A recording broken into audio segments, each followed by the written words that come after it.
Hi all, hope we've been staying safe and well and coping with the lockdown, not going too stir crazy yet. As you can probably tell, the corona beard has gone. I was going to keep growing until we were allowed out of the house, but I thought I'd end up looking like Gandalf, so knocked that on the head. Today we're going to be having a look at the character of Mrs. Berlin, who, in my opinion, is one of the worst characters in Inspector Calls behaviour-wise. Someone who is completely unrepentant, someone who doesn't take any responsibility and displays most of the negative character traits that Priestley's trying to criticise from within the play. As usual, I've got some key vocabulary for you to have a look at. So as this video is playing, if you could be researching that and looking at what these words mean, suggest and reveal about Mrs. Berlin's character and how you could apply them, that would be really, really useful. We're also going to be considering the same idea of essay questions and style of responses, but then we're going to be looking a little bit more detail into that next week.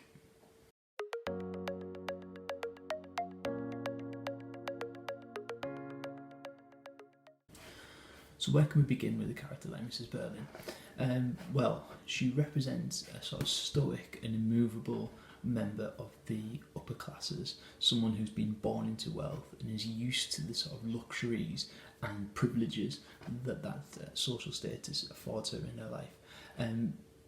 We're talking still about a patriarchal society. Mrs. Berlin's quite an unusual character because even though her husband does a lot of the talking, she seems as if she is probably the most powerful person in their relationship. And she's even referred to as her husband's social superior, someone who's been born into wealth and someone who is comfortable around that. As the play progresses, we see these negative characteristics portrayed within her, looking at the way she refuses to change her behaviour, refuses to accept any sort of responsibility, but also her refusal to even listen to the problems and the inspector's point of view.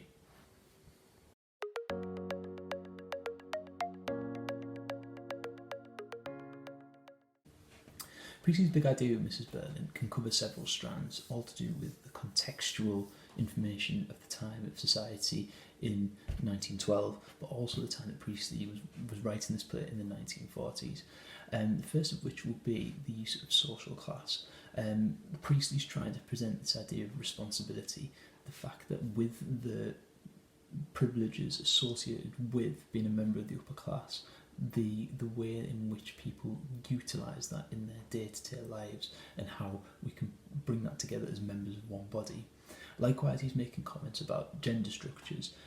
It's quite telling within the play how Mrs. Berlin is very judgmental of other women and actually probably does the most damage to Eva Smith as a character, despite the fact that we would expect in society to have that solidarity between female characters.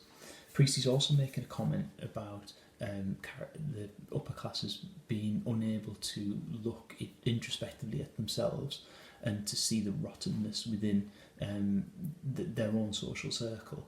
Mrs. Berlin's flat-out refusal and naivety towards her son and his behaviour and her own behaviour is one of Priestley's primary messages within the play.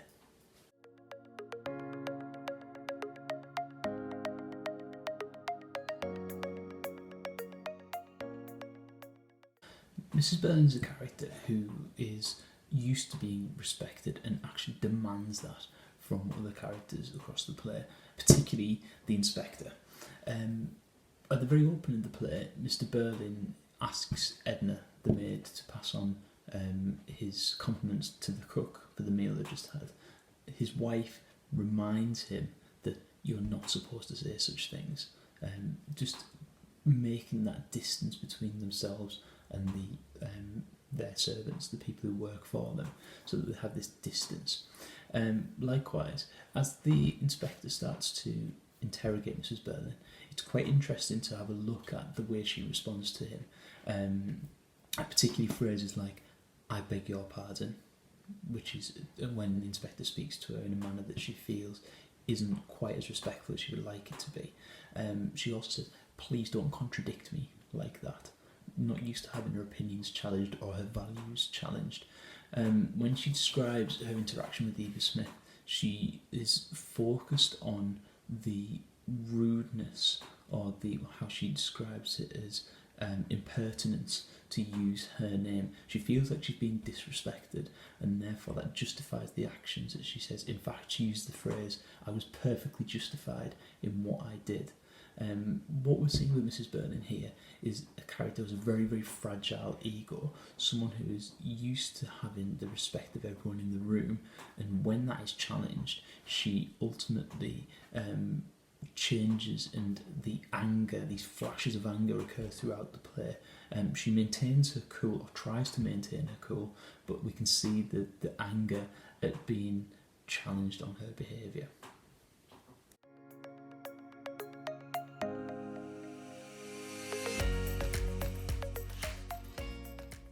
One of Mrs. Birling's key roles within the play is to demonstrate that with the power associated with being a member of the upper class, there comes a great responsibility and need to reflect on that. This is one of Priestley's core messages, and the idea that of us all being mixed up like bees in a hive, we are interlinked, we are all members of that one body.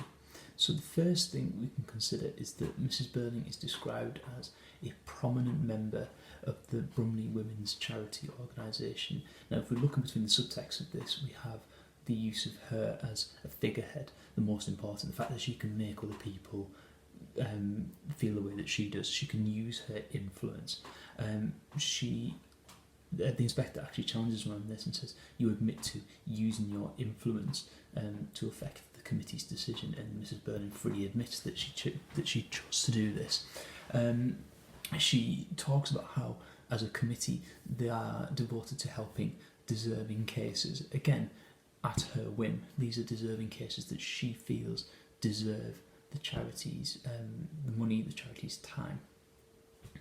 However, Priestley also infers the corruption from within, looking at the society and the responsibility that Mrs. Birling shows. The inspector challenges her and says that you admit that you were prejudiced against this girl's case. And Mrs. Birling justifies this by saying that it didn't seem realistic to me. She was giving herself ridiculous airs and scruples. This is something that this is a conclusion Mrs. Birling's jumped to on her own.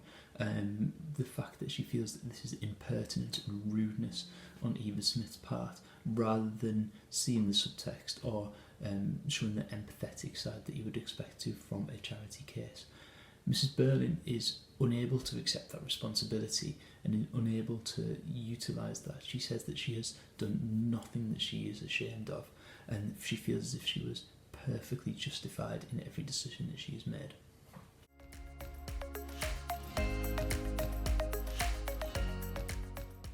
Another of Mrs. Birling's charming qualities is her intolerance and her inability to accept other people's mistakes or other people's behaviour. When listening to Gerald's confession about his affair with Daisy Renton, she describes it as disgusting to me, really hammering home her values and how she saw Gerald's behaviour as disgusting. She can't understand the reasoning or the logic behind what he's done. Likewise, when she's listening to the Eva Smith case, having listened to Eva's story, she says that made her lose all patience with the girl. The fact that she's not prepared to listen and to reflect on what's going on, and the story that Eva Smith is telling, that the fact that there might be some truth to it. Mrs. Birling even describes the story as a pack of lies, which infers that an intolerance and lack of understanding of other people. When she comes to her conclusion of Eva Smith's case, she says, look for the father of the child, and if he is some drunken young idler, then he must be compelled to take responsibility for this case. Again, challenging other people's behaviours and refusing to consider that the intolerance within her own prejudices there. And probably her most famous line within the play is when she refers to Eva Smith as girls of that sort, suggesting that women of a certain social class or a certain social standing or a certain circumstances have brought this upon themselves, if you like. It's inbuilt in their behaviours, It's like an evolutionary trait rather than something that needs understanding, that needs compassion, that needs empathetic reading of their situations.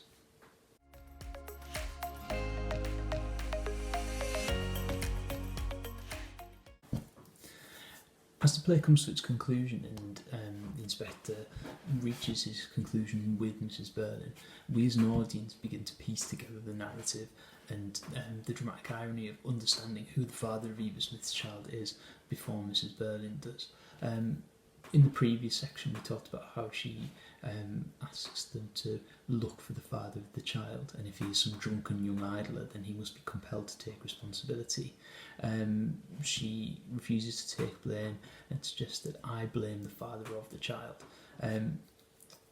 Obviously this is the naivety of not being able to see what's going on right under her nose. When Sheila almost bursts into tears and says, "Now mother, can't you see?" Mrs. Berling's first reaction is, Eric doesn't drink too much. She can't see the flaws within her own family, and she can't see the problems and the moral issues of her own children and her own family. Finally, Mrs. Berlin, speaking to the inspector, says that it was her duty to refuse Eva Smith, and that if he was to go out and find the father of the child, then he would be really doing his duty, to which the inspector triumphantly says, "Oh, I will. I am here to do my duty." Mrs. Berling is unable to see the flaws within her own son, and therefore reinforces Priestley's message that the upper classes are unable to introspectively look within themselves and see the flaws and the problems within their behaviour.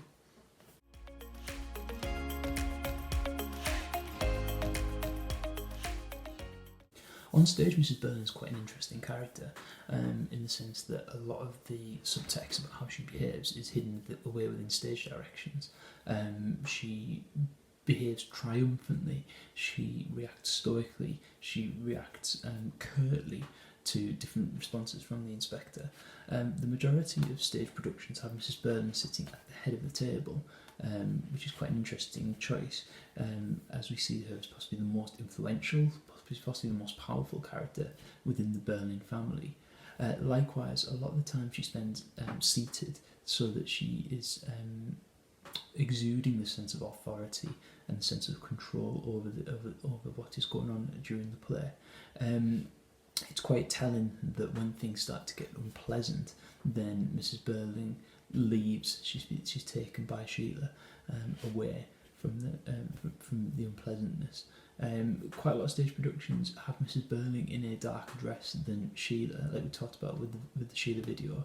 Sheila's quite often in a white or a lighter dress to emphasise her purity, her innocence, her capacity for change, whereas Mrs. Berling's usually in a darker dress, and that could signify the moral darkness within her and her inability to reflect and change. Quite often as well, Mrs. Berling is quite heavily bejewelled. There's lots of sort of status symbols that are associated with her costume.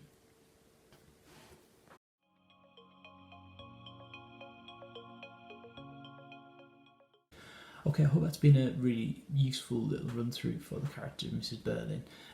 Like I say, in my opinion, she is one of the most despicable characters in terms of behaviour, and tomorrow we're going to be moving on and having a look at the character who probably has the most physical impact on Eva Smith, and that being Eric.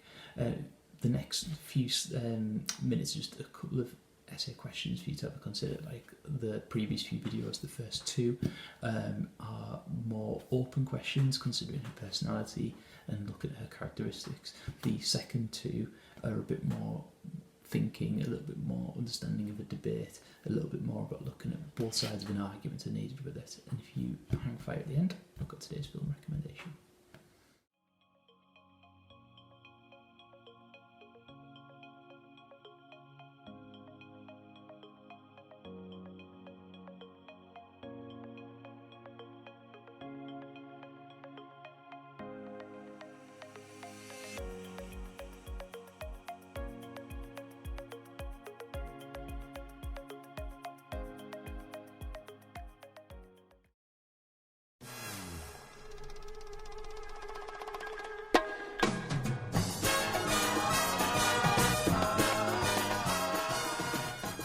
today's film recommendation is an absolute horror classic. It's one where the monster or the villain of the story is very, very rarely seen and only appears on screen very, very fleetingly, and that's Jaws.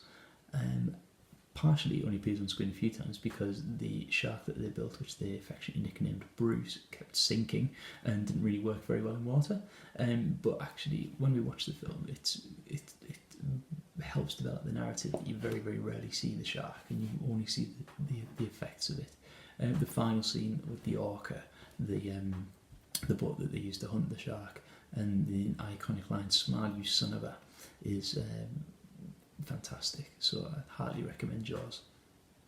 Until next time, I just wanted to say stay safe, and see you next time. We're going to have a look at Eric.